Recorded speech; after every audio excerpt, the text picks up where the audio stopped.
All right, so we've got another translation. We are translating this trapezoid 5 units down and 3 units right. And again, we are labeling with prime notation. So down 5, right 3 for all 4 points. So 1, 2, 3, 4, 5. 1, 2, 3, A prime. 1, 2, 3, 4, 5. 1, 2, 3, B prime.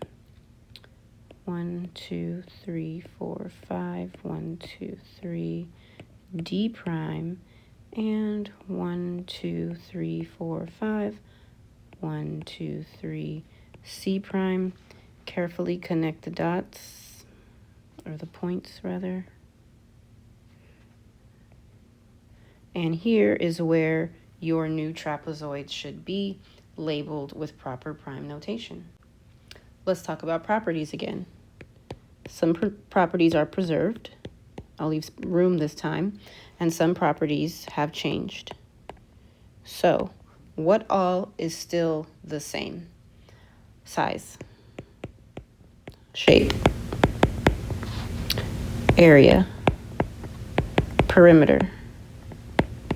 I spell it wrong every time. Side lengths, angle measures. Now, those two that might change. Has the location changed? Yes, it is up here. It moved down and to the right. Location has changed. Has the orientation? Is the way this trapezoid facing, has that changed? No. So the orientation, again, it's the same. Okay? Orientation has been preserved.